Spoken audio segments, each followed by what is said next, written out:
नमस्कार, DD news पर आप दो टूक देख रहे हैं। मैं हूं अशोक श्रीवास्तव। एक फिल्मी डायलॉग है, पुराना डायलॉग है थोड़ा। फटा पोस्टर निकला हीरो,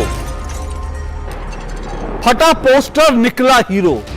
अगर आज के संदर्भ में मैं इस पोस्टर को एक और पोस्टर से जोड़ूं तो मैं कह सकता हूं फटा लोकतंत्र का पोस्टर निकला परिवारवाद का हीरो। जी हां, ऐसा मैं इसलिए कह रहा हूं क्योंकि आज सुबह कांग्रेस की तरफ से एक पोस्टर ट्वीट किया गया, हम गांधी हैं। जाहिर सी बात है, राहुल गांधी इस वक्त भारत जोड़ो यात्रा पर निकले हुए हैं और तमाम तरह के पोस्टर जो हैं, तमाम तरह की चीजें ट्वीट की जा रही है। उसमें एक जो पोस्टर निकला दिलचस्प था, हम गांधी हैं। जाहिर सी बात है, इसमें राजीव गांधी है, इसमें राहुल गांधी है। और एक तरह से जब राजीव गांधी चार मीनार पर पहुंचे थे, उससे जोड़ा गया इस सफर को। पर ये सफर क्या है? राजीव गांधी से राहुल गांधी तक का सफर क्या है? सफर है हम गांधी हैं। जाहिर सी बात है, राजीव गांधी हैं, राहुल गांधी हैं, लेकिन सवाल यह है कि क्या गांधी के बाहर भी कुछ है? यह सवाल कांग्रेस से बार बार पूछा जाता है कि क्या कांग्रेस गांधी के बाहर भी कुछ है या सिर्फ गांधी परिवार ही कांग्रेस है?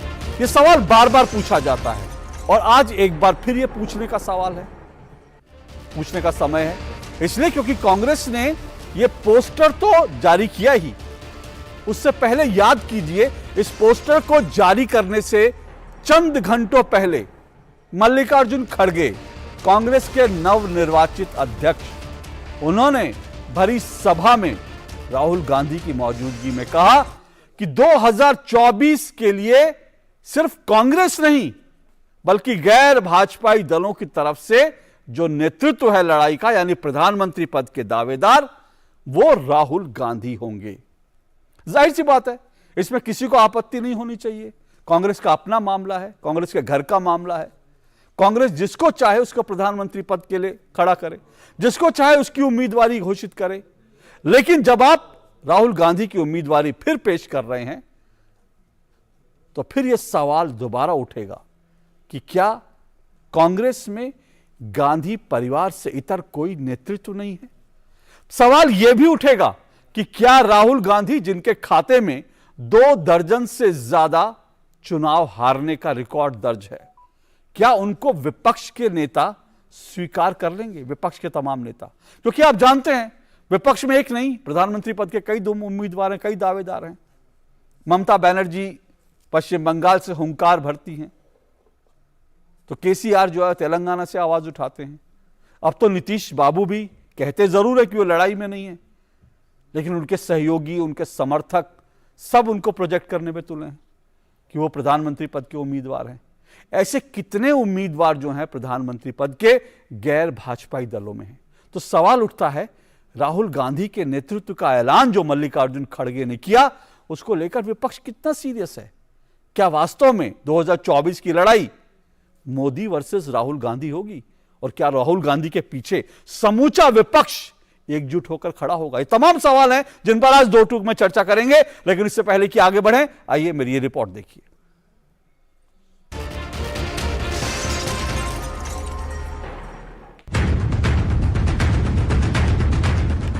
हम गांधी हैं। राजीव गांधी और राहुल गांधी की तस्वीरों वाला यह पोस्टर आज सुबह कांग्रेस के आधिकारिक ट्विटर हैंडल से ट्वीट किया गया। कुछ ही देर में इस ट्वीट के नीचे लोगों की प्रतिक्रियाएं आनी शुरू हो गईं। किसी ने लिखा कि 35 साल में कोई और नेता नहीं मिला, तो किसी ने लिखा गांधी के सिवाय और क्या है कांग्रेस के पास। घुमा फिराकर आम लोगों ने कांग्रेस के परिवारवाद पर सवाल उठाए और ये सवाल नए नहीं हैं। कांग्रेस पर परिवारवाद के आरोप नए नहीं हैं। परिवारवाद के आरोपों का जवाब देने के लिए ही सोनिया गांधी ने 2.5 दशक बाद कांग्रेस का अध्यक्ष पद छोड़ा और राहुल गांधी ने तमाम मान मनोबल के बाद भी अध्यक्ष पद की जिम्मेदारी नहीं संभाली और कांग्रेस अध्यक्ष पद पर एक गैर गांधी मल्लिकार्जुन खड़गे चुने गए। लेकिन मल्लिकार्जुन खड़गे ने कल देर रात खुद ही भरी सभा में राहुल गांधी की मौजूदगी में ऐलान कर दिया कि 2024 में सिर्फ कांग्रेस ही नहीं बल्कि भाजपा विरोधी तमाम दलों का नेतृत्व राहुल गांधी ही करेंगे। अगर नॉन बीजेपी सरकार कोई लाएंगे वो राहुल गांधी के नेतृत्व में कांग्रेस के नेतृत्व में हम लाएंगे। ये हमारे पास उतनी ताकत है। वक्त को बदलना सीखो, मजबूरियों को मत कोसो, वक्त को बदलना सीखो और हर हाल में राहुल जी के साथ चलना सीखो। खड़गे के बयान पर प्रतिक्रिया देते हुए भाजपा प्रवक्ता शहजाद पूनावाला ने याद दिलाया कि गैर भाजपाई दलों में राहुल गांधी के नाम पर कोई तैयार नहीं है। खड़गे साहब को बताना चाहेंगे 2024 में तो कोई वैकेंसी अभी प्रधानमंत्री पद के लिए दिखाई नहीं देती, परंतु हाँ, क्योंकि उन्होंने कांग्रेस पार्टी की ओर से ये घोषणा की है अधिकृत रूप से कि राहुल गांधी जी ही विपक्ष के चेहरे के रूप में आने वाली सरकार का प्रतिनिधित्व करेंगे, तो कुछ लोग कहेंगे कि उनके खिलाफ तो अमेठी की जनता ने पहले ही अविश्वास मत पारित कर दिया है। और जो हर रोज़ हम खबर सुनते हैं कि कहीं ममता दीदी अपने राष्ट्रीय दावेदारी को लेकर दिल्ली आती है, कभी नीतीश जी आते हैं, कभी टीआरएस और केसीआर के लोग और समर्थक कहते हैं कि वो ही प्रतिनिधित्व करेंगे, और कभी कोई अन्य दल भी कहता है, शरद पवार जी ने तो कहा है कि ये वो ज़मींदारी है जिसकी हवेली खंडर हो चुकी है कांग्रेस पार्टी की, परंतु ज़मींदारी अब तक नहीं गई है। तो सवाल ये पैदा होता है, खड़गे जी को ये पूछना चाहिए कि क्या शरद पवार जी, ममता दीदी, नीतीश जी, जगन मोहन रेड्डी जी, केसीआर जी और बाकी अन्य दल जो इनके वैचारिक समर्थक माने जाते हैं, क्या वो राहुल गांधी जी को विपक्ष के चेहरे के रूप में 2024 में स्वीकारते हैं या नहीं स्वीकारते? जनता ने तो कह दिया है कि उन्हें मिशन और विजन की पॉलिटिक्स चाहिए जो प्रधानमंत्री नरेंद्र मोदी जी की है, परंतु जो एम्बिशन, पोजीशन एंड केवल डिवीजन की पॉलिटिक्स करते हैं, उनको तय करना है कि क्या राहुल गांधी उनके चेहरे बनेंगे या नहीं बनेंगे। हालांकि ये पहला मौका नहीं है जब कांग्रेस की तरफ से राहुल गांधी को प्रधानमंत्री पद का उम्मीदवार प्रोजेक्ट किया गया है। कांग्रेस की तरफ से जब जब ऐसा किया गया, विपक्ष के कई नेताओं ने इसका खुलेआम विरोध किया।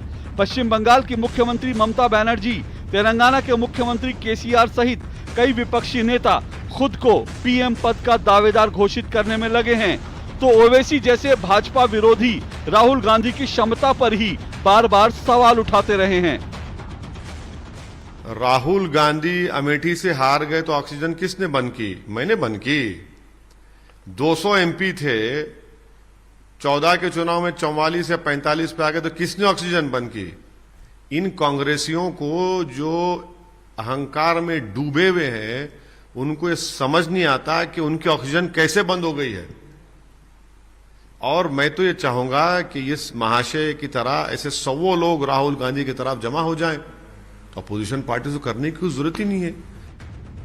कांग्रेस भले ही 24 की लड़ाई के लिए राहुल की दावेदारी पेश कर रही है, पर कांग्रेस के भीतरी झगड़े खत्म होने का नाम नहीं ले रहे।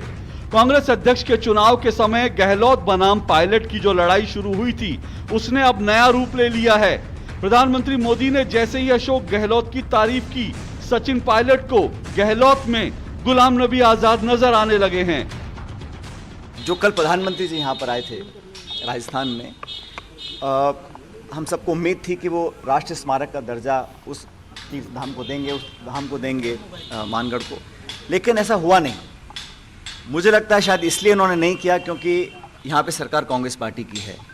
बहुत उम्मीद लोगों को थी और हम सब चाहते थे, हमारी सरकार ने कई बार केंद्र सरकार को आग्रह भी किया कि इस धाम को एक राष्ट्रीय स्मारक के नाम पर उसको प्रचलित करना चाहिए, उसको डेवलप करना चाहिए। ऐसा हुआ नहीं, और ना ही प्रधानमंत्री जी ने ERCP के बारे में दोबारा कहा। जब पहले वो प्रदेश में आए थे, चुनाव चल रहे थे, उन्होंने अपने खुद मुंह से कमिटमेंट किया था कि इसको राष्ट्रीय परियोजना घोषित करेंगे ERCP को, वो भी उन्होंने किया नहीं। उसका हम सबको खेद है। मुझे उम्मीद थी कि ये इस बार कर देंगे, लेकिन उन्होंने किया नहीं। और प्रधानमंत्री जी ने कल जो बयान दिए, जो बड़ाइयाँ करी, मैं समझता हूँ बड़ा दिलचस्प एक घटनाक्रम है, क्योंकि इसी प्रकार प्रधानमंत्री जी ने सदन के अंदर गुलाम नबी आज़ाद साहब की बड़ाइयाँ करी थी, और उसके बाद क्या घटनाक्रम पैदा हुआ हम सब ने देखा है। तो बड़ा इंटरेस्टिंग डेवलपमेंट था कल का। जो प्रधानमंत्री जी ने स्वतः ही बड़ाइयाँ करी हैं, इसको बड़ा मैं इंटरेस्टिंग मानता हूँ और इतना लाइटली नहीं लेना चाहिए।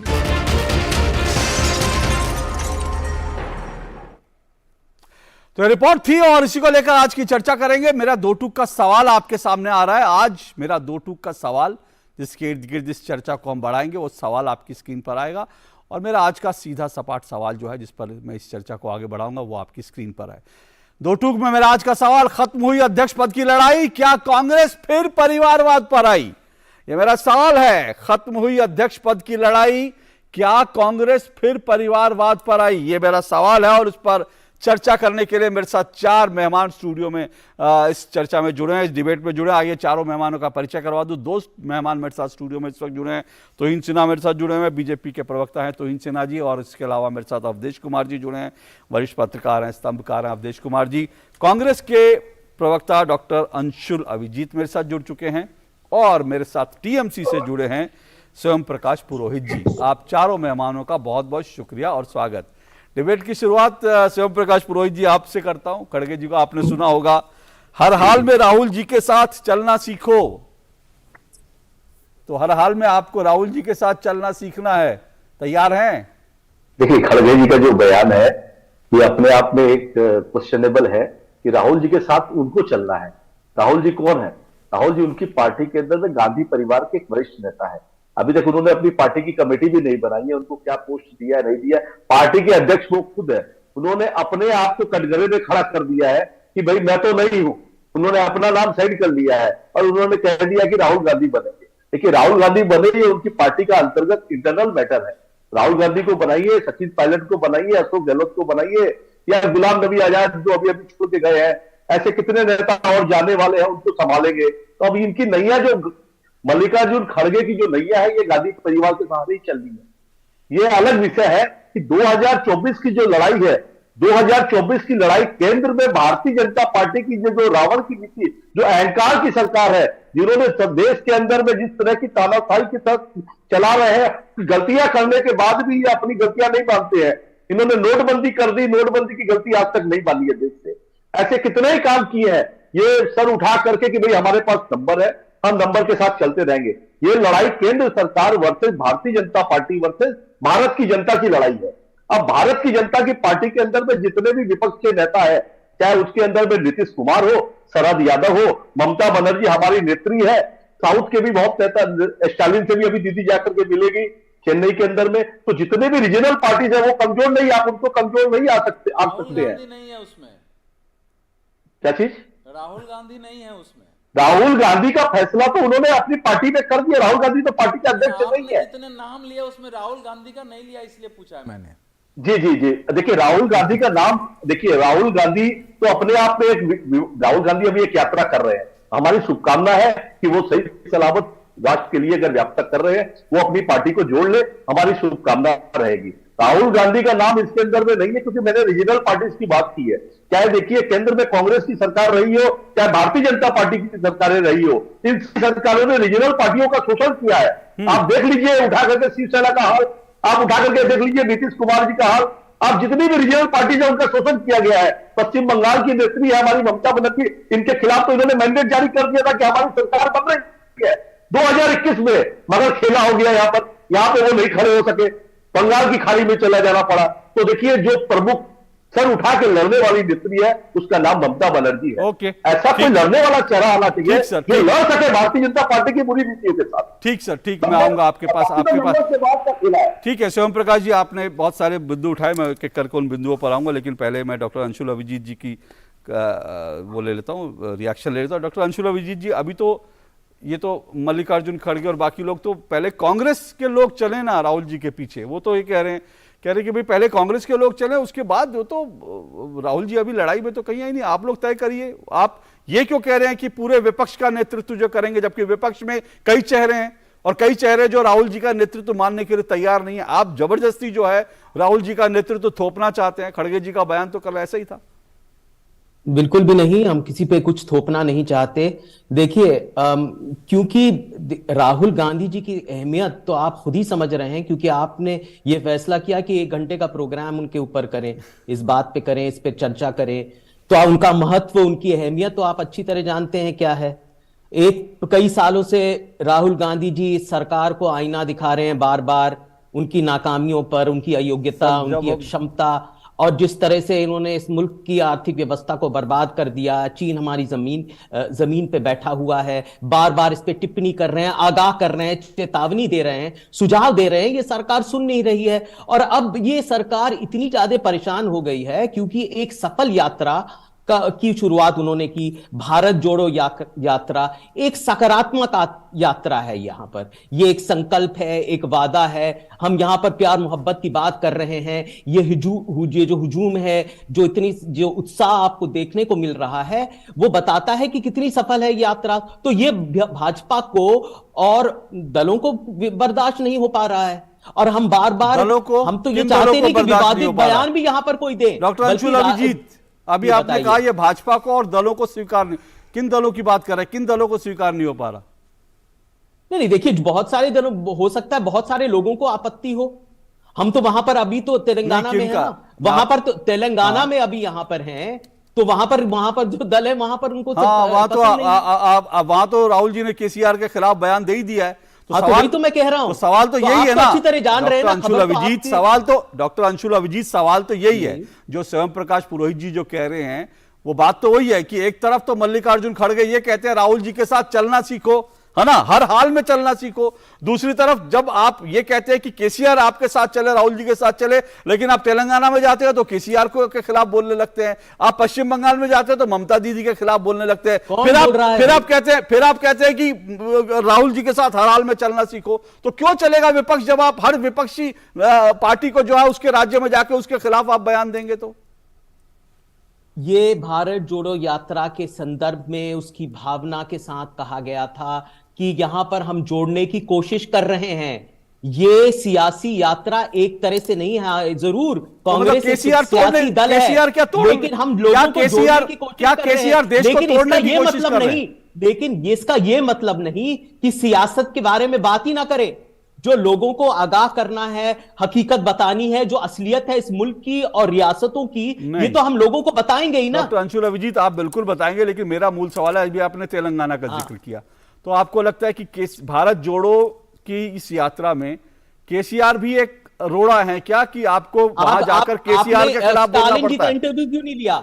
आपने एक स्टोरी पहले, एक पैकेज इससे पहले पढ़ा है, ये किया, तो उसमें आपने स्टालिन का इंटरव्यू क्यों नहीं लिया? आपने नीतीश कुमार जी का इंटरव्यू वहां पर क्यों नहीं लिया? आपने जो हमारे जो यहां पर देखिए बिहार में क्या हुआ, एक नई एकता का सृजन हुआ, वो आप बिल्कुल भूल गए हैं। वहां पर अचानक क्या हो गया, वहां से उठ के लोग यहां पर आ गए। नीतीश कुमार जी कोई वजह होगी ना जो इधर आए, और वहां पर आए, यहां पर नेतृत्व से भी आके मिले। लेकिन ये बात दूसरी है।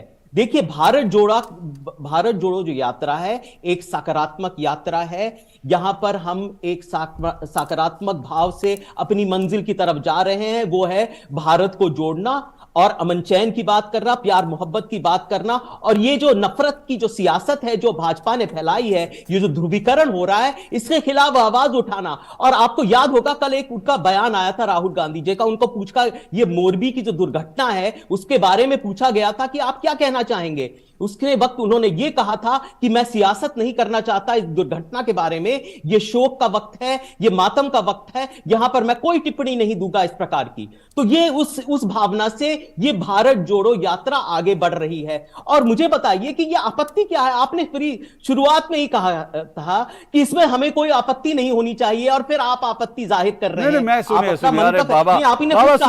सुनिए एक मिनट, मैं कौन होता हूं राहुल जी को आप प्रोजेक्ट करें तो मैं कौन होता हूं, लेकिन एक पत्रकार के नाते अभी तो शुरुआत हुई ना, तो स्वयं प्रकाश पुरोहित जी ने बता दिया, आईना दिखा दिया।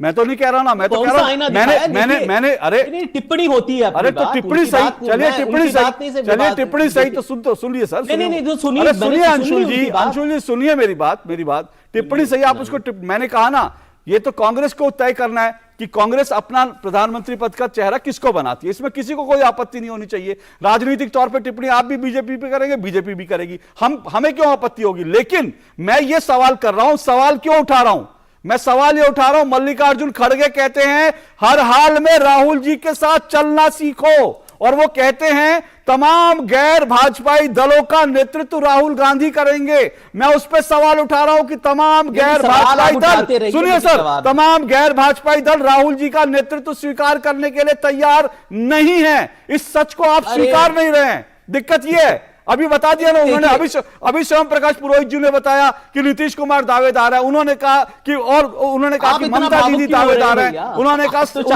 केसीआर दावेदार है, राहुल गांधी अकेले दावेदार नहीं है, विपक्ष यही तो कह रहा है, और आप राहुल गांधी को अकेला दावेदार बता रहे हैं। दिक्कत ये है, दावेदार कुछ नहीं, हम ये कह रहे हैं कि एक संदर्भ में, एक भाषण में ये कहा गया था कि यहां पर एक भारत जोड़ो एक मुहिम हमने चलाई है, ये एक सकारात्मक मुहिम है, इसमें साथ आइए, और लोग साथ आ रहे हैं, जुड़ रहे हैं, अपना समर्थन दे रहे हैं, आके अपनी जो फरियाद है, जो दिक्कतें हैं वो व्यक्त कर रहे हैं। सर दोनों चीजें एक साथ नहीं चलेगी। भारत जोड़ो, आप भारत जोड़ो के लिए समर्थन मांग रहे हैं और कह रहे हैं कि राहुल गांधी 2024 के लिए तमाम विपक्षी दलों के नेतृत्व संभालेंगे, उनके साथ हर हाल में चलना, दोनों चीजें एक साथ नहीं होती। आप भारत जोड़ने के लिए कहिए, सपोर्ट करिए, तो मुझे लगता है तमाम विपक्षी पार्टियां आएंगी, लेकिन आप तो कह रहे हैं हर हाल में राहुल जी के साथ चलना सीखो, और उसके मायने बड़े स्पष्ट हैं कि नेतृत्व राहुल जी का ही होगा, जो जिसके लिए विपक्ष तैयार नहीं है। ओके, रुकिए, अब रुकिए सब, मैं आता हूं। शिवम प्रकाश जी का अपना आला कमान है, एक मिनट सर, एक मिनट, ये विपक्ष की बात नहीं है, या कांग्रेस की बात है? नहीं, कांग्रेस की बात करिए, कांग्रेस की बात पे शिवम प्रकाश जी भी क्यों आपत्ति करेंगे? शिवम प्रकाश जी भी यही कह रहे हैं कि भाई कांग्रेस तय करे, कांग्रेस राहुल जी के साथ चले,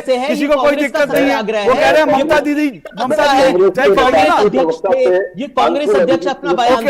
एक मिनट शिवम प्रकाश जी का कमेंट ले लूं, फिर मैं जाता हूं तुहिन जी के पास। शिवम प्रकाश जी जल्दी से आप कुछ कहना चाहते हैं?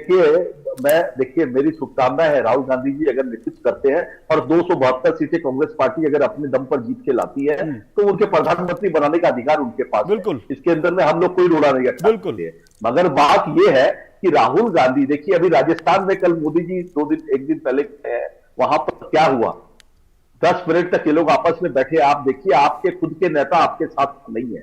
मल्लिकार्जुन खड़गे, उनको राष्ट्रीय अध्यक्ष बनाया गया है। हमारी समस्या है ना, आप क्यों परेशान हो रहे हैं? आप संभालिए ना जो आपको संभालना है। नहीं, वो आप तो देखिए, आप साथ है या नहीं है, हम अच्छी तरह जानते हैं क्या है। देखिए प्रजातांत्रिक पार्टी है, सबसे पहले साबित हो चुका है कि नहीं? सवाल जो प्रजातांत्रिक पार्टी नहीं है उन पे सवाल होना चाहिए ना। तो एक देखिए, निर्वाचित देश में विपक्षी पार्टी का चेहरा राहुल गांधी है, तो विपक्षी पार्टी का चेहरा शिवम प्रकाश जी ने बड़ी साफ बात कही कि अगर आपने दम पे 272 सीटें ले लीजिए तो किसी को क्या वक्त बताएगा ना। लेकिन उन्होंने कहा थोपने की कोशिश नहीं होनी चाहिए। और मल्लिकार्जुन खड़गे का बयान कल यही था कि हर हाल में राहुल जी के साथ चलना सीखो, और विवाद वहीं से शुरू होता है। बहरहाल तुहिन सिन्हा जी, ये बीजेपी से लड़ना है, ये देखिए विपक्ष में एक बात पे तो एका है, बीजेपी, कांग्रेस और शिवम प्रकाश पुरोहित जो है टीएमसी, विपक्ष में एक बात पे एका है कि भाई बीजेपी जो है जिस तरह से सरकार चला रही है, जिस तरह से देश चला रही है, वो कह रहे हैं कि देश की स्थिति अच्छी नहीं है। इस बात में तो एका है, नेतृत्व को लेकर के एका नहीं है। तो ठीक है, उसमें क्या दिक्कत है? चुनाव सब लड़ेंगे, उसके बाद जो मोदी जी को चैलेंज कर पाएगा, जो ज्यादा सीटें ले पाएगा, वो नेतृत्व संभालेगा।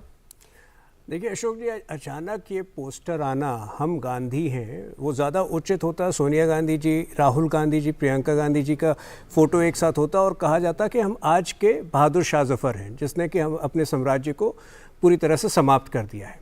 लेकिन अब सोचिए, यही 2 हफ्ते पहले जो मल्लिकार्जुन खड़गे, जब इसी प्रकार का एक सवाल पूछा गया था, तो कह रहे थे कि बलि का बकरा अभी तो जो बकरीद में बचेंगे तब हम नाचने की सोचेंगे मुहर्रम में, यही कहा था उन्होंने। तो अब वो बलि का बकरा बनने से बच गए बकरीद में, तो उनको लगा कि थोड़ा सा अपने बॉस को खुश कर दें। लेकिन जो आज उन्होंने बयान दिया है, जो आपने कहा थोपने का प्रयास है राहुल गांधी को सभी विपक्षी पार्टी पर, ये यही जताता है कि कांग्रेस का अध्यक्ष चाहे कोई भी हो, वो पार्टी के हित में या देश के हित में नहीं सोच सकता है, वो केवल और केवल परिवार के हित में सोच सकता है, जो उन्होंने किया।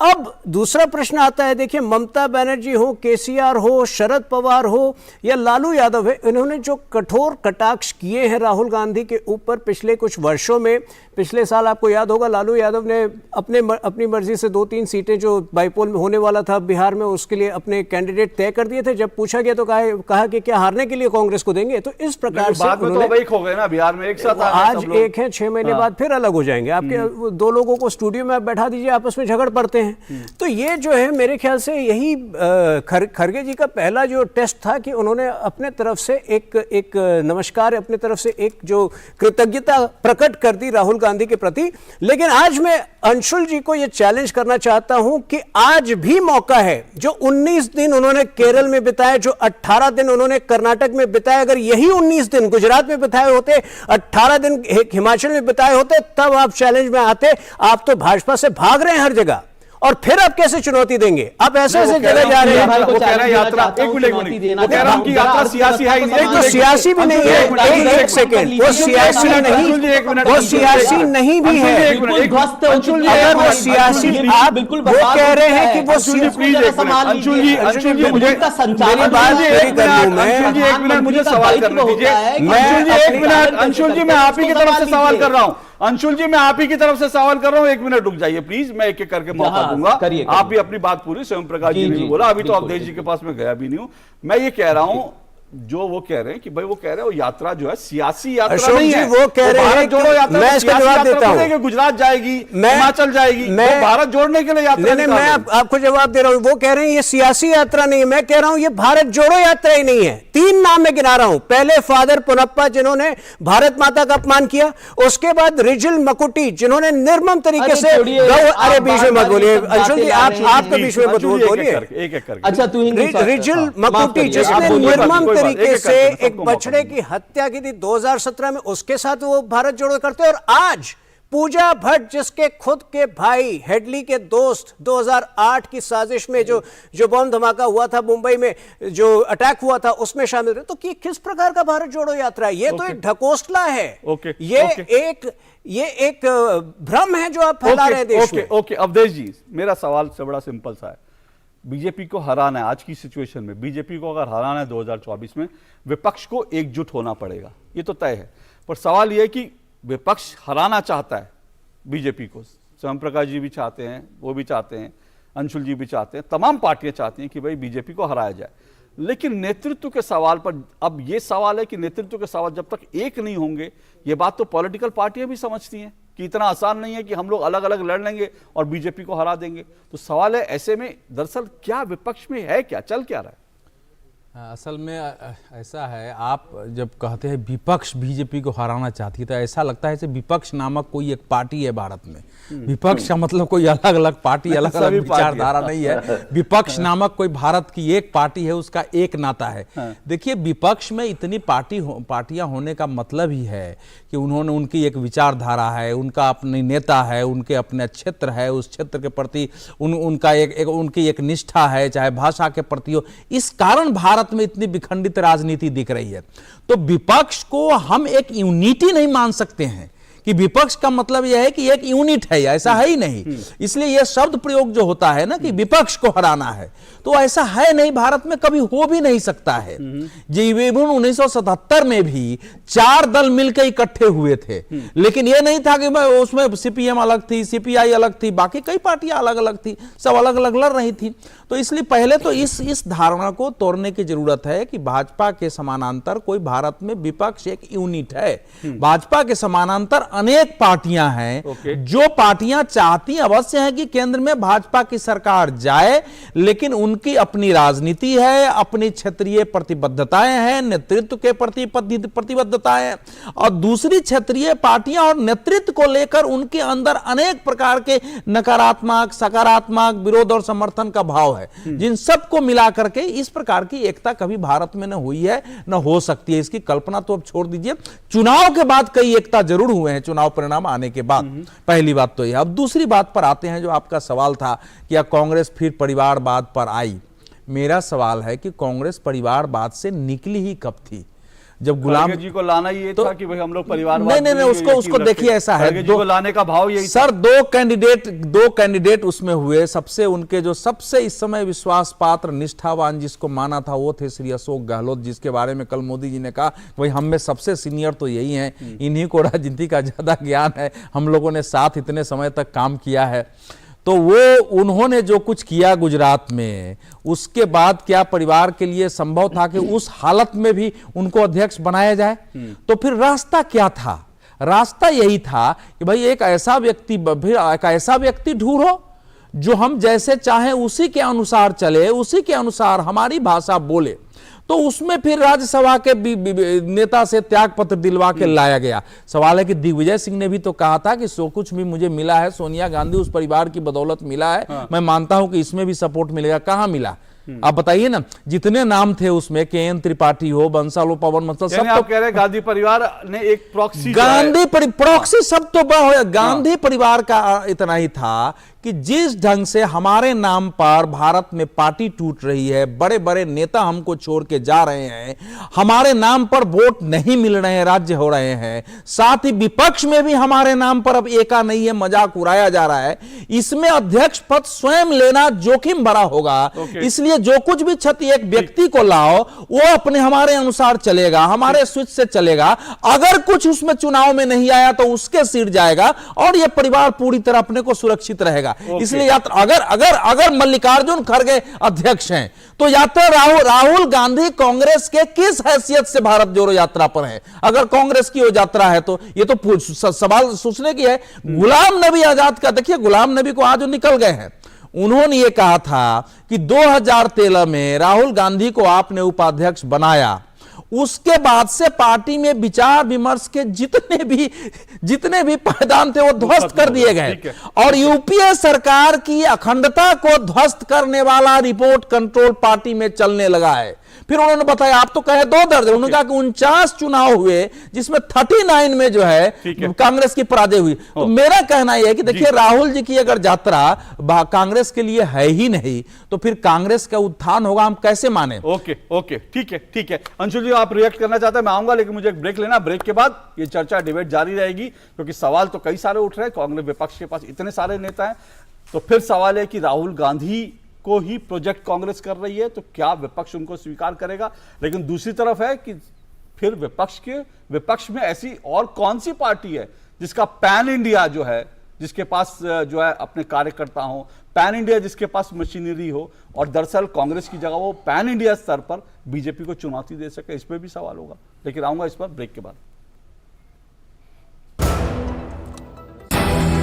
भ्रष्टाचार मुक्त भारत, विकसित भारत, एक आशा, एक विश्वास।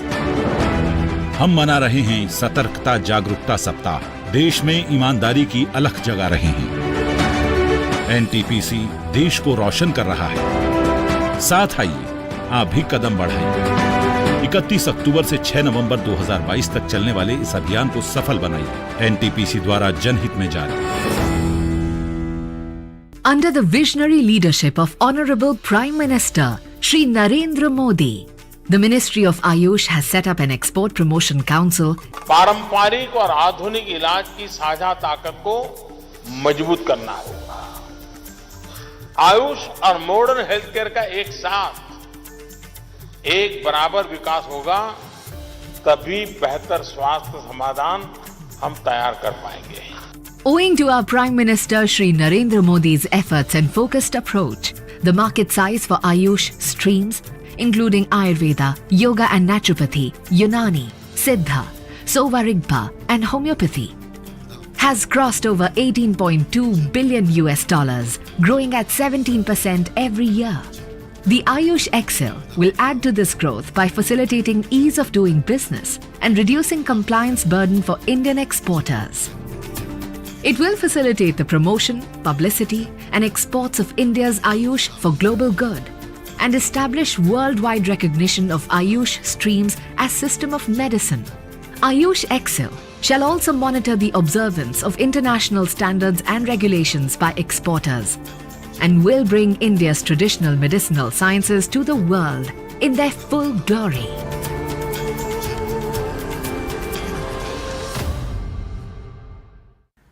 अब देश बड़े संकल्प लेकर के ही चलेगा और वो बड़ा संकल्प है विकसित भारत। विकसित भारत के विराट संकल्प के साथ देश लगातार आगे बढ़ रहा है। इस संकल्प की सिद्धि में हमारे करदाताओं की है महत्वपूर्ण भूमिका। सभी करदाता निभाएं अपना कर्तव्य और निर्धारण वर्ष 2022-23 की अपनी आय का रिटर्न 7 नवंबर तक ई फाइल करें। याद रखें, उन सभी करदाताओं को जिनके खातों का ऑडिट अनिवार्य है, निर्धारण वर्ष 2022-23 की अपनी टैक्स रिटर्न 7 नवंबर 2022 तक ई फाइल करनी होगी। ड्यू डेट तक टैक्स रिटर्न फाइल न करने पर आपको ब्याज और जुर्माना लग सकता है तथा कोई भी अनएडजस्टेड बिजनेस लॉस अथवा कैपिटल लॉस कैरी फॉरवर्ड नहीं होगा। अधिक जानकारी के लिए www.incometax.gov.in पर लॉग ऑन करें। प्रत्येक आय करदाता एक राष्ट्र निर्माता। तो दो टूक आप देख रहे हैं, फटा लोकतंत्र का पोस्टर और निकला परिवारवाद का हीरो। गांधी हैं, सिर्फ गांधी हैं। इसी पर हम चर्चा कर रहे हैं क्योंकि कांग्रेस की तरफ से जो पोस्टर जारी है उसमें है कि उसमें साफ साफ लिखा है कि हम गांधी हैं, और दूसरी तरफ जो है मल्लिकार्जुन खड़गे कह रहे हैं कि राहुल सिर्फ गांधी हैं। मेरा हेडिंग है सिर्फ गांधी हैं। कांग्रेस कहती है कि हम गांधी हैं, तो हम कहते हैं कि भाई सिर्फ गांधी हैं, गांधी के अलावा कौन है ये भी बताइए। लेकिन कांग्रेस में साफ तौर पर मल्लिकार्जुन खड़गे ने कह दिया है कि भाई राहुल गांधी 2024 के लिए हमारे जो हैं प्रधानमंत्री पद के उम्मीदवार होंगे, दावेदार होंगे। उनके नेतृत्व में विपक्षी पार्टियों को चलना ही होगा, लेकिन विपक्षी पार्टियां उसके लिए तैयार नहीं हैं। इन्हीं सब सवालों पर चर्चा कर रहे हैं। 4 मेहमान मेरे साथ जुड़े हैं। तोहिन सिन्हा बीजेपी से जुड़े हुए हैं, अवधेश कुमार जी वरिष्ठ पत्रकार स्तंभकार हैं, डॉक्टर अंशुल अभिजीत कांग्रेस के प्रवक्ता, और शिवम प्रकाश पुरोहित मेरे साथ जुड़े हुए हैं, वो टीएमसी के प्रवक्ता है। शिवम प्रकाश पुरोहित जी, मैं अंशुल जी 1 मिनट आप रुकिएगा। शिवम प्रकाश पुरोहित जी, मैं आपके पास आ रहा हूँ। आपने शुरू में कहा भाई रीजनल पार्टियों की आपने बात करी, ठीक है, रीजनल पार्टियों की अपनी इंपॉर्टेंस है और कोई भी पार्टी उसको नजरअंदाज नहीं करती देश की राजनीति में आज की तारीख में। लेकिन सवाल है कि रीजनल पार्टी तो रीजनल पार्टी ही होती है ना। आप सिर्फ पश्चिम बंगाल तक और उसके बाहर अगर आप फैल जाएंगे तो शायद 2-4 सीटें कहीं से ले लेंगे। फिर सवाल ऐसे में है कि आप लोगों को राहुल गांधी का नेतृत्व स्वीकार करने में दिक्कत क्यों है? क्योंकि वो तो एक पैन इंडिया पार्टी है ना। कांग्रेस तो एक ऐसी पार्टी है जो पूरे देश भर में है, और आप लोग जो है एक बहुत होगा तो 1.5 राज्यों में है। तो आप कितनी सीटें ले लेंगे कि आप कहेंगे कि भाई राहुल जी नहीं, ममता जी दावेदार हो सकती हैं? आपकी बात का जवाब देता हूं। अभी कांग्रेस पार्टी भी 1.5-2 राज्यों में ही है। आपको पता होना चाहिए, कांग्रेस पार्टी, आपको लग रहा है पूरे अभी गुजरात में चुनाव है, गुजरात में कांग्रेस पार्टी 25 सीटें भी आ पाएगी क्या? आप ये पता करिए कांग्रेस पार्टी की क्या स्थिति है। कांग्रेस पार्टी की बदौलत ही भारतीय जनता पार्टी बढ़ रही है। विपक्षी पार्टियों की ताकत की वजह से आप देखिए, जहां विपक्षी पार्टियां मजबूती से लड़ी है, भारतीय जनता पार्टी को हार का झेलना पड़ा है। भारतीय जनता पार्टी जो अहंकार की राजनीति कर रही है ना देश के अंदर में, तो इनका जो रावण का जो है, रावण के पास जब इंद्र जैसा पुत्र था, रावण के पास में कुंभकर्ण जैसा भाई था, रावण के पास में देवताओं को हराने वाली सेना थी, मगर जिस समय काल ने उसे घेरा, काल का मतलब रीजनल पार्टी, देश की विपक्षी पार्टियां सारी अगर एकजुट हो जाएगी ना, तो इसे कोई नहीं बचा सकता है। उन्हीं की बैसाखियों के सहारे से ये बचे हुए हैं। कभी नीतीश कुमार का सहारा, कभी शिवसेना का सहारा। कैसे होंगे सर आप? एकजुट तो आप होते दिखते ही नहीं ना, बात तो वही है। नहीं, अभी देखिए रीजनल पार्टीज की बात चल रही है। अगर कांग्रेस पार्टी के पास 50 सीटें हैं, कांग्रेस पार्टी के पास 550 सीट के अंदर में 50 सीटें हैं। 500 सीटों पर तो फिर भी चुनाव होना है। 500 सीटों में कौन लड़ेगा बीजेपी के सामने? 500 सीटों में बीजेपी के सामने रहेगी रीजनल पार्टी। रीजनल पार्टी में नीतीश कुमार, शिवसेना, जितने भी रीजनल पार्टी के नेता है, वो सब अगर बखूबी से लड़े तो 250 सीटें आ जाएगी। कांग्रेस को उनको समर्थन देना चाहिए। अगर भारतीय जनता पार्टी को रोकना है, किसी मजबूत चेहरे को लेकर के आए, कौन रोकता है? अगर आपकी मंशा क्लियर होनी चाहिए। आपकी मंशा में यह नहीं होना चाहिए कि हमें ही राज करना है। Okay, doctor Anshul Abhijeet, okay doctor Anshul, आपकी एक लाइन थी गांधी को हम भी मानते हैं। इस देश का बच्चा महात्मा गांधी को मानता है। गांधी का मतलब महात्मा गांधी। राहुल गांधी ने जवाब दिया। गांधी का मतलब राहुल गांधी नहीं। युवा कांग्रेस के नेता है, वो कांग्रेस के नेता है। वो हमारे नेता कैसे हो सकते हैं? वो कांग्रेस पार्टी के नेता है। हमारी समान विचारधारा कॉमन मिनिमम प्रोग्राम के साथ सरकारें बन सकती है, मगर इसका मतलब ऐसा नहीं हमारे नेता अभिषेक बनर्जी है, हमारे नेत्री ममता बनर्जी है, हमारे नेता सुनील बंदोपाध्याय है। ठीक।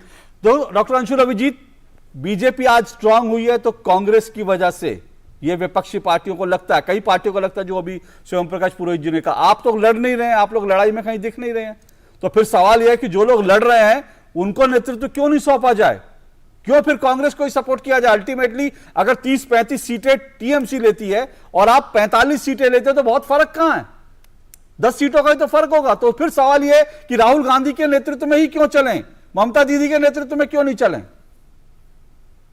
नहीं, मैं विपक्षी दलों के बारे में मैं सबको सम्मान करता हूं। आप कह रहे हैं कि वो लड़ाई में ही नहीं है, तो ये जो हुजूम और ये जो समर्थन आप देख रहे हैं, देखिए भारत जोड़ो यात्रा हैदराबाद से गुजर रही है और हैदराबाद के एक मशहूर शायर थे मखदूम, जिन्होंने कहा था कि हयात लेके चलो, कायनात लेके चलो, चलो तो सारा जमाने को साथ लेके चलो। तो हम चाह रहे हैं कि सब लोगों को साथ लेके इस अपनी मंजिल की तरफ चले। सब लोग आमंत्रित हैं इस यात्रा में, इस भावना में। ये जो सकारात्मक एक भावना है उसमें, ये इस जोश में, इस उमंग में सब लोग शामिल हो सकते हैं। मैं ये पूछना चाहता हूं कि कांग्रेस पार्टी, देखिए इसका एक बहुत लंबा इतिहास है, ये तो आप अच्छी तरह जानते हैं। यहाँ 135 साल 137 साल वर्तमान की बात हो रही है ना अंशुल जी, सवाल उठा रहे हैं वो इंपॉर्टेंट सवाल है। आप बार बार हस्तक्षेप करेंगे और दूसरों मौका दीजिए बोलने का। मैं ये कह रहा हूं कि यहां पर आज तक हर एक गांव में एक कांग्रेस कार्यकर्ता अभी भी है कांग्रेस पार्टी का। पिछले चुनाव में यहां पर आपको 12 करोड़ वोट आए थे कांग्रेस पार्टी को, 20% वोट यहां पर कांग्रेस पार्टी को आए थे।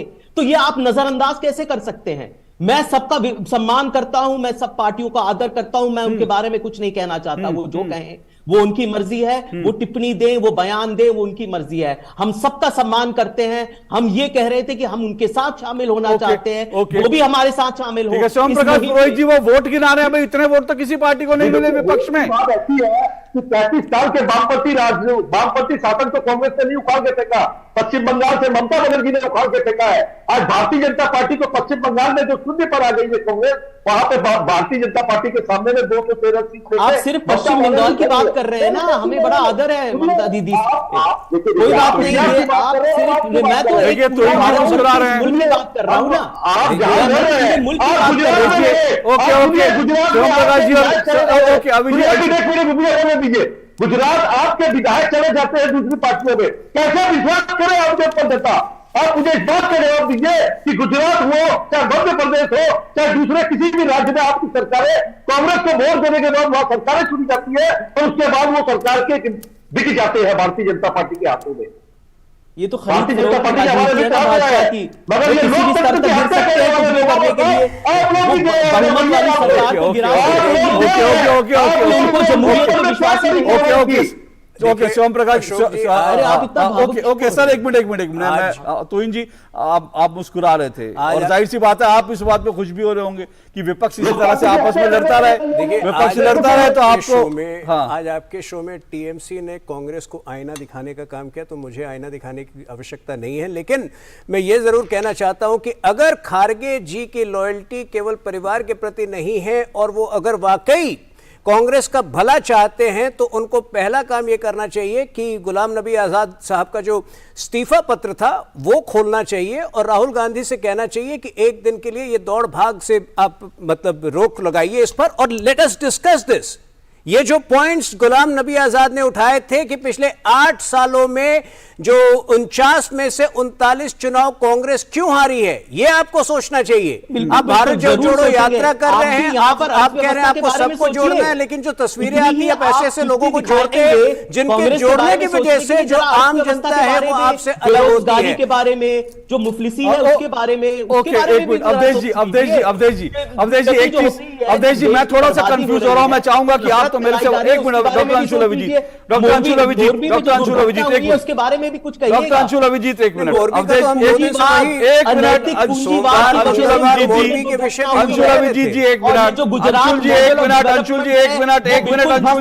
इस तरह से डिबेट मत कीजिए अंशुल जी, मैंने आपको पूरा समय दिया, इस तरह से डिबेट मत कीजिए प्लीज। अवधेश जी मैं थोड़ा सा कंफ्यूज हूं, आप मेरे से वरिष्ठ पत्रकार हैं, इसलिए मैं चाहता हूं थोड़ा कंफ्यूजन दूर करें। मुझे कंफ्यूजन ये हो रहा है कि भारत जोड़ो यात्रा किस लिए, भारत जोड़ने के लिए किस, एक तरफ कहते हैं भारत जोड़ो यात्रा का सियासी मतलब नहीं है, दूसरी तरफ कह रहे हैं देखिए इतने लोग हमारे साथ जुट रहे हैं, और देखिए उसके बाद जो है वो जब भी चुनाव की बात आती है, जब भी कांग्रेस से उसका ट्रैक रिकॉर्ड कहा जाता है तो वो कहते हैं देखिए कि इतने हमारे साथ लोग जुड़ रहे हैं। तो सवाल है कि अगर वो सियासी यात्रा है, कांग्रेस के जो भीड़ जुट रही है, जो राहुल गांधी दावा कर रहे हैं, कांग्रेस दावा कर रही है, क्या वो कांग्रेस का बढ़ता समर्थन है? विपक्ष भी मान ले कि भाई भारत जोड़ो यात्रा निकाल ली, इसलिए उनको स्वीकार कर ले हम नेता, क्योंकि उनके पीछे भीड़ चल रही है। जरा नरेंद्र मोदी को किसी सड़क पर उतार दीजिए, मैं आपको कह रहा हूं, किसी राज्य में जहां बीजेपी की सरकार ने, तमिलनाडु में उतार दीजिए, आपको मैं कह रहा हूं, आंध्र प्रदेश में उतार दीजिए कि आप जो है 10 किलोमीटर पैदल चलिए और पीछे देख लीजिए भीड़, और आप मिला दीजिए। ममता बनर्जी को पश्चिम बंगाल में उतार दीजिए पैदल चलने के लिए, देख लीजिए भीड़। लालू यादव भी बुजुर्ग हो गए, बिहार में उतार दीजिए। देखिए ऐसा है कि ये जो भारत जोड़ो यात्रा है हम लोगों ने किया, क्या भारत जोड़ो यात्रा जिन लोगों ने निकाला है उनको पता है कि हम क्या कर रहे हैं? वहां के भाषण, वहां के प्रेस रिलीज, वहां का प्रेस वक्तव्य आप देख लीजिए, तो भाजपा आरएसएस की आलोचना और उसके अलावा तो उसमें से कोई ऐसा स्वर निकल के अभी तक आया नहीं है। चाहे आरएसएस का पैंट जला दो, बीजेपी तोड़ने की कोशिश कर रही है, देश की सारी संस्थाएं खत्म हो रही है, इसमें भारत जोड़ो की कौन सी बात हो रही है? मेरे तो अभी समझ, दूसरी बात कि अभी तक राहुल गांधी की यात्रा में देश में मान्य शीर्ष पर्सनैलिटी, देश में चाहे वो धर्म के क्षेत्र में हो, समाज के क्षेत्र में हो, राजनीति के क्षेत्र में हो, एकेडमी के क्षेत्र में हो, डिप्लोमेसी के क्षेत्र में हो, सेना के क्षेत्र में हो, रिटायर, कोई ऐसा 10 पर्सनैलिटी का, एक पर्सनैलिटी का नाम बोल दीजिए कि जो वही कह रहा हूं ना, सिनेमा के क्षेत्र में भी कोई अभी एक व्यक्ति प्रभावित होकर के अगर देश का वैसा आया हो जिसको देख करके हो कि नहीं नहीं ये आदमी है, ये जो बोलता है वो देश सुनता है, ये दूसरा प्रमाण है। तीसरा, क्या राहुल गांधी की जो यात्रा है, उन्होंने विपक्ष को भी, अगर भारतीय जनता पार्टी देश तोड़ रही है तो विपक्ष तो जोड़ सकता है। विपक्ष के कितने नेताओं को कहां साथ लेकर चलने की उन्होंने कोशिश किया है, यह भी तो देखने की जरूरत है। तमिलनाडु में उद्घाटन के समय अवश्य स्टालिन आए थे, लेकिन तमिलनाडु के ही दूसरे पार्टी के नेता कहां थे? और जैसे ही केरल में घुसे हैं कि कम्युनिस्ट पार्टी से तूतू मैमे शुरू हो गई है, तो वहां से तो यह तूतू मैमे की यात्रा हो गई है। मेरा अपना मानना है, जैसा मैंने कहा था, देश को फिर से याद दिला देना चाहता हूं कि मेरी जानकारी में इस यात्रा की योजना कांग्रेस ने कभी बनाई ही नहीं थी। यह यात्रा देश के और दुनिया में बड़े स्तर पर जो एनजीओ चलाते हैं, जिन सबको समस्या इस सरकार से हुई है, या फिर जो किसान मूवमेंट के नाम पर, किसान भी उसमें थे, लेकिन उसके मूवमेंट के नाम पर देश में जो चाहते थे कि मोदी और उसको उखाड़ फेंके, वो नहीं कर पाए। उन सब ने मिलकर कांग्रेस के नेताओं से संपर्क किया कि राहुल जी एक यात्रा निकालें, ऐसे मोदी जाएगा नहीं, करते करते प्लानिंग की, और राहुल जी यात्रा शुरू करने के 2 दिनों पहले आपको पता है 150 लोगों से यहां मिले थे, जिसमें एमनेस्टी इंटरनेशनल, जिसमें ऑक्सफैम, जिसमें ग्रीन पीस, ऐसे सारे एनजीओ के लोग उसमें थे, और वो प्लानिंग से चली इसलिए नहीं। लेकिन मैं जो दो बातें कहना चाह रहा हूं जल्दी से, देखिए पहली बात यह है कि इन्होंने कहा कि हमारी पार्टी 20%, ये बात ठीक है कि इनको 19.5% वोट है, यही तो बात है। जबकि जब 206 सीटें आपको आई थी तब आपको 26% वोट थी। तो अगर इस समय के हिसाब से जिस ढंग से पार्टी का विखंडित हो गया है, इस समय 206 सीट के लिए तो इनको 30% वोट लाना पड़ेगा। उपाय एक, जो 19% वोट आया है, उसमें तमिलनाडु में जो इनकी 9 सीटें आई, तमिलनाडु में आपको किसकी बदौलत आई है? वो वोट कहां से कहां जाएगा? 17 राज्यों में कांग्रेस शून्य पर है, 17 स्टेट में कांग्रेस 0 है। और बड़े स्टेट सुनिए ना, बड़े स्टेट में देख लीजिए, उत्तर प्रदेश में 1 सीट है। आप ऐसे स्टेट में घूमते, कर्नाटक में 1 सीट है। ऐसी पार्टी सोचे कि भैया हम तो 19% वोट है, आप सोचते रहो। तो इसलिए राहुल गांधी की जो यात्रा है, मैंने पहले दिन कहा, ये यात्रा जिस प्रकृति से चल रही है, जैसे जैसे आगे बढ़ेगी वैसे वैसे नरेंद्र मोदी का समर्थन बढ़ता जाएगा, उनका वोट बढ़ता जाएगा, कांग्रेस का वोट घटता जाएगा, क्योंकि इसमें कांग्रेस के वोट बढ़ाने की न कोई बात है, न कोई योजना है, न कार्यकर्ताओं के मेंबरशिप बनाने की कोई योजना है। तो ये है क्या? ओके, एक ब्रेक ले रहा हूं, ब्रेक के बाद आखिरी कमेंट के लिए आऊंगा सबके पास, इस छोटे से ब्रेक के बाद।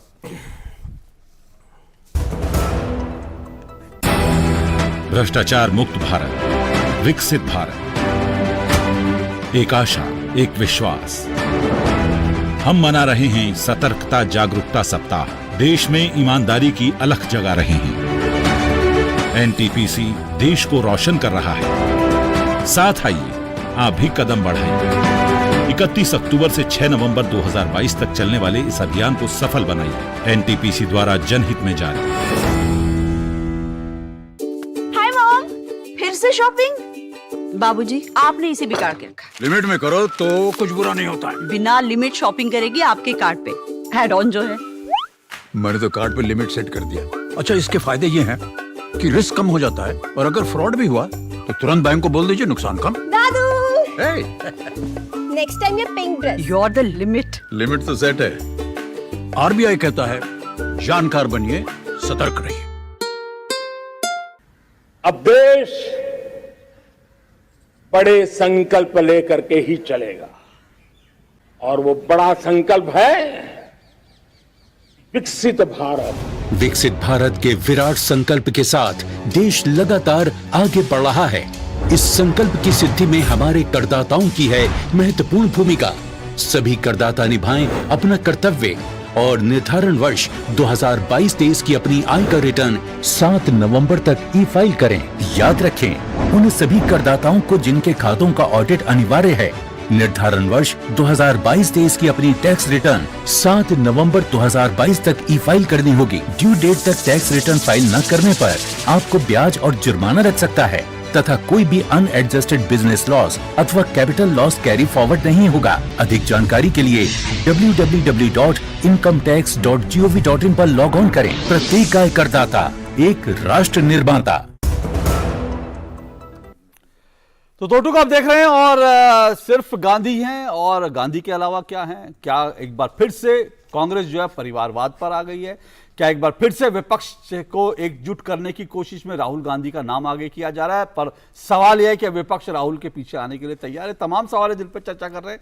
आखिरी दौर है, मैं 30-30 सेकंड में सबके जवाब चाहूंगा। अंशुल जी, सवाल यह है कि आपको तो नहीं लगता कांग्रेस ने एक तरह से भूल कर दी है? क्योंकि अगर अल्टीमेटली राहुल गांधी जी का ट्रैक रिकॉर्ड जो है चुनाव जीतने का खराब है, अगर कांग्रेस जैसे अध्यक्ष पद के लिए मल्लिकार्जुन खड़गे को किया, अगर गांधी परिवार से इतर किसी को प्रोजेक्ट करे, तो शायद विपक्ष के बहुत सारे नेता सोचे कि भाई शायद इसमें जीत की संभावना, हम इनके साथ आ जाते।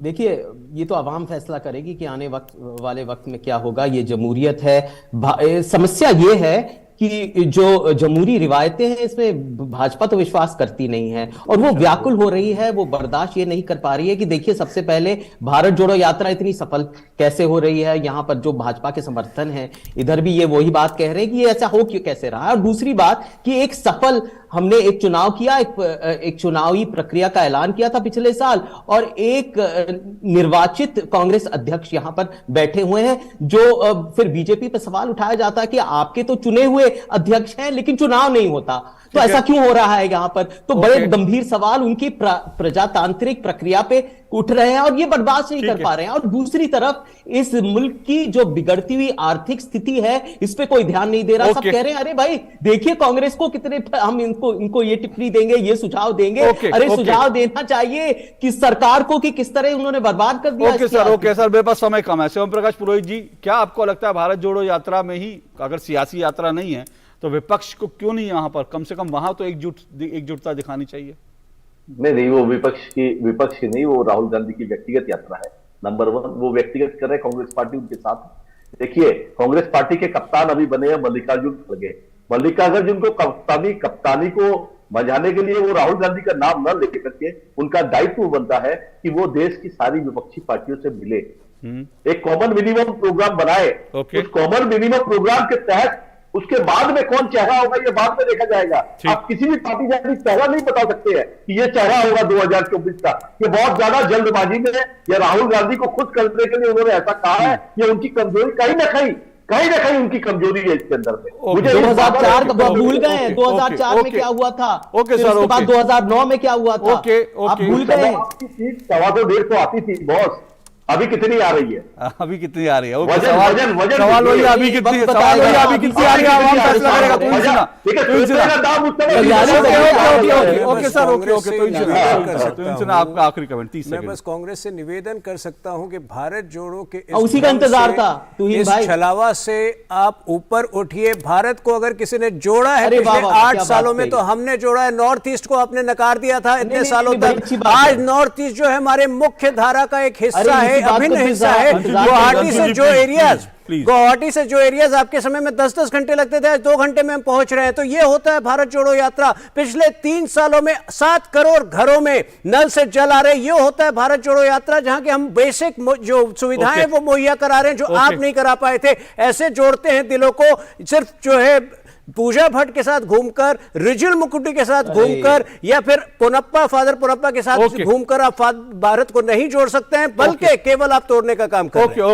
ओके अवधेश जी, ये लड़ाई 2024 की आपको क्या दिख रही है? किस तरह की लड़ाई होगी? देखिए, अगर बिखरा विपक्ष एक तरफ होगा, जिसको आप एक यूनिट पहले नहीं मानते। आज मल्लिकार्जुन खड़गे में दूसरे रूप में मैंने देवकांत बरुआ को देखा। भाषा वही थी, Indira is India, India is Indira, क्योंकि राहुल गांधी ही केवल गैर भाजपा बना सकते थे। देवकांत बरुआ को भी बाद में त्यागपत्र देना पड़ा था।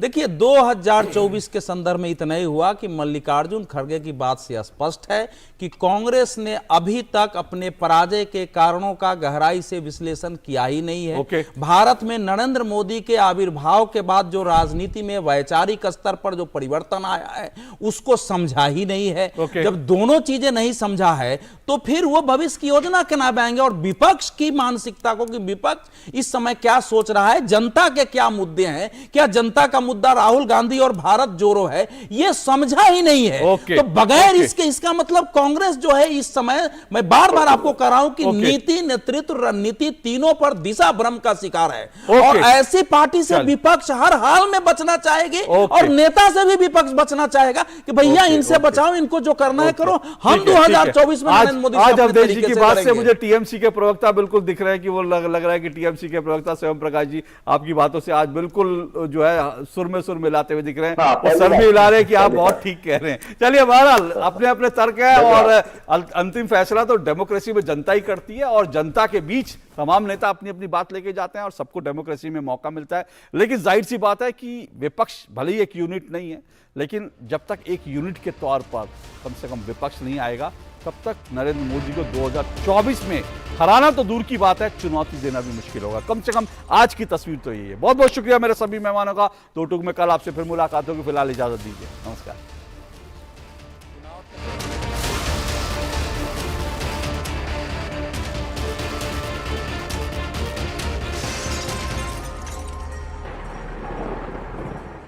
दो टूक के प्रायोजक थे वंडर सीमेंट। जब दिल में हो जज्बात,